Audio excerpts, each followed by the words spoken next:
Good morning. It is raining.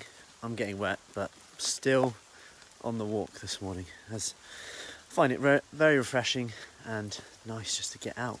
So anyway, just wanted to talk to you about a few things today. So we are moving house at the moment, and so over this weekend we're moving house. So that means we're actually child-free.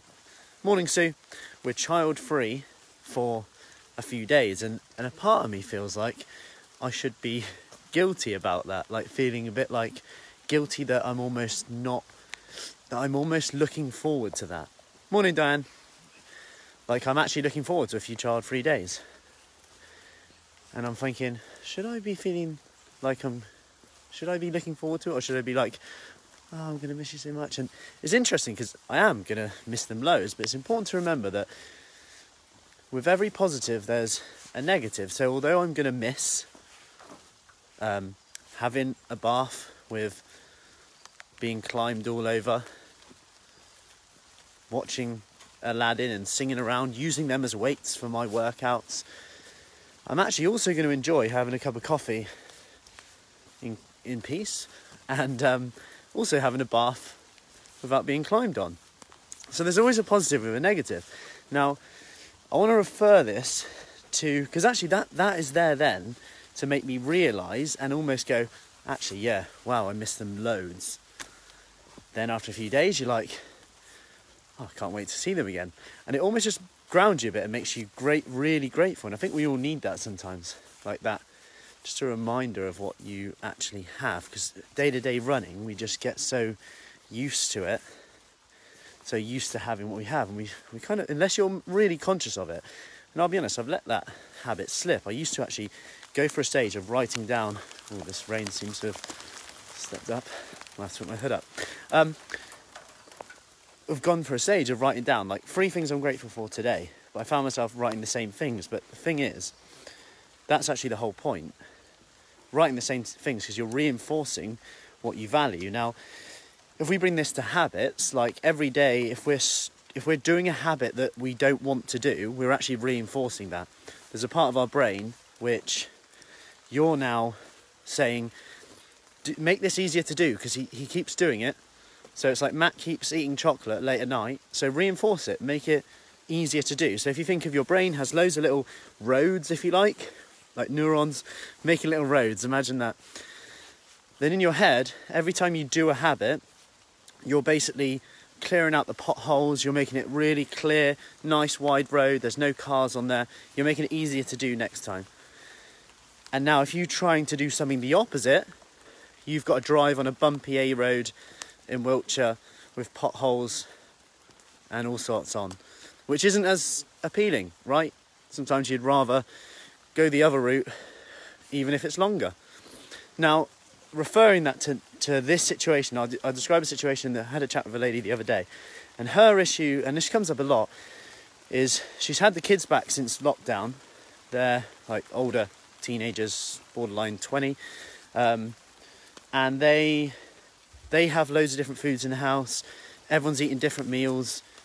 It's a bit, the husband's coming in, they've got into the habit of like drinking wine a lot more than they were when they would both be at work, or one of them, they would just have, I guess, the normal pre-COVID life. And that kind of habit's kept going, and it's similar with friends now, with like social events, gardens, everything like that.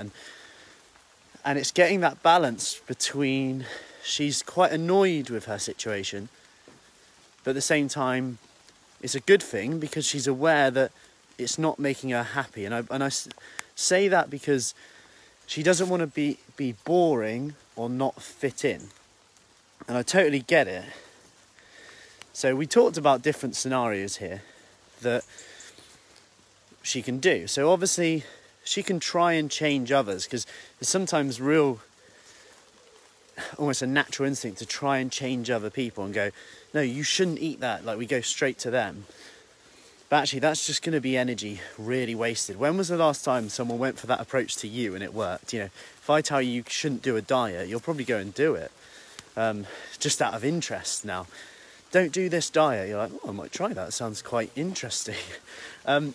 And it's just energy wasted. And the best way to do it, essentially, is to communicate with them in terms of what's important to you. So in this scenario, she wants to / has been told she has to, which goes against what I say, but that's sometimes how doctors and nurses work.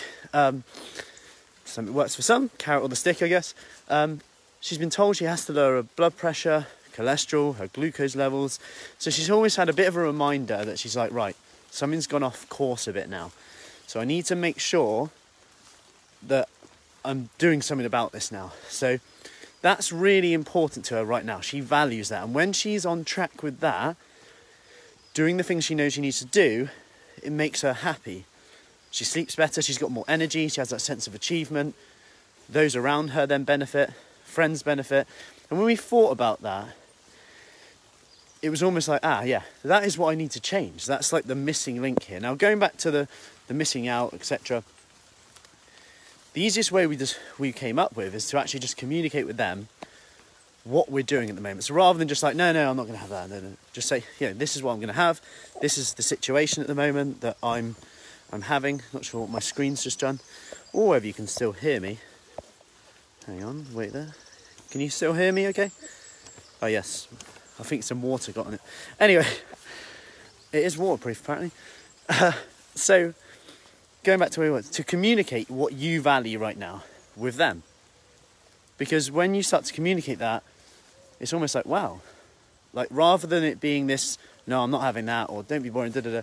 No, this is why it's important to me. I want to do this, I want to achieve that. All of a sudden now, you've communicated what's important to you, and you've almost given yourself permission to be yourself.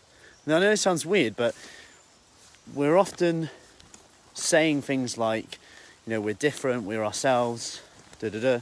But then we're doing things to fit in, and then resenting those things that we do to fit in because they're not aligned with what we want to achieve or how we want to look or how we want to feel.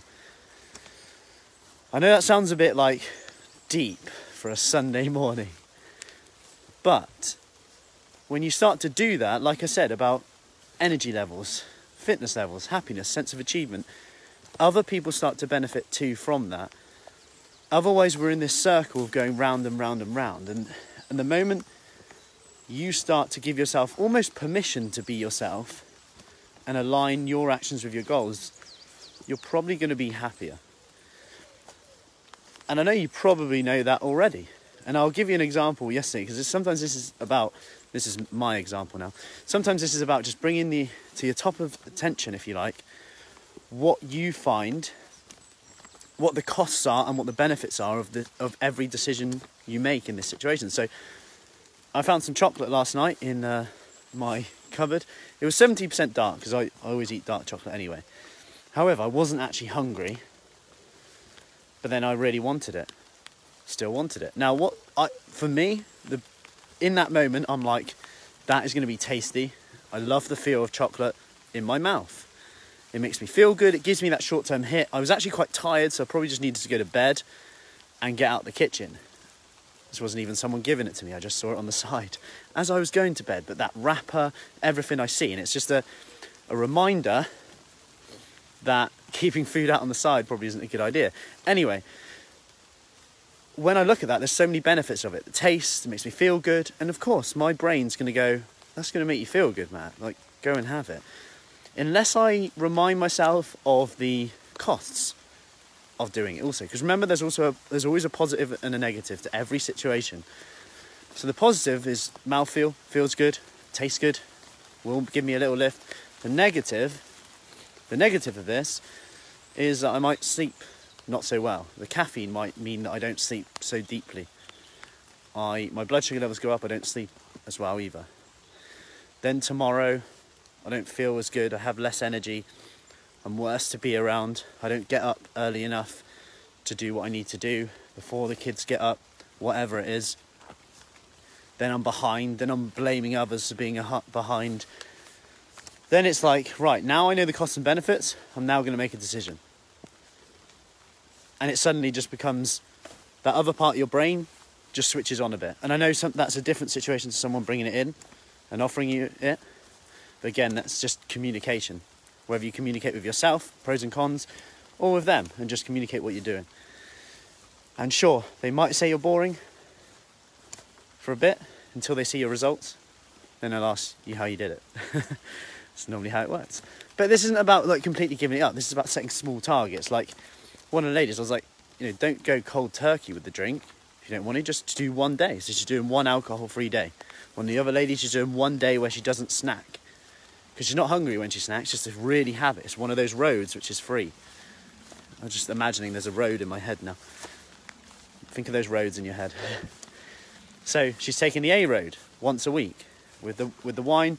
She's actually, and half the time, you haven't even given your other half, friends, family, a chance to actually know if what you want to happen, they were thinking too. Because quite often, they've said, this has been a situation quite a lot, oh, I think we should drink like just Friday, Saturday and Sunday now, because this is, you know, we're doing it every night. And they've gone, yeah, I was thinking the same. And it's like, oh, okay. And sometimes we don't even give ourselves an opportunity to see that whether what we're thinking and what we value, they also value. So imagine if you both weren't living to your values. Interesting. Anyway, I hope that helps. That was a morning ramble. I'm kind of used to the wet weather now. So I'm going to do a little morning workout and then head back for breakfast. So, hope that helps. Have a good day. And I hope you've managed to listen to this. If you haven't, because my phone went a bit crazy halfway through, but we'll see.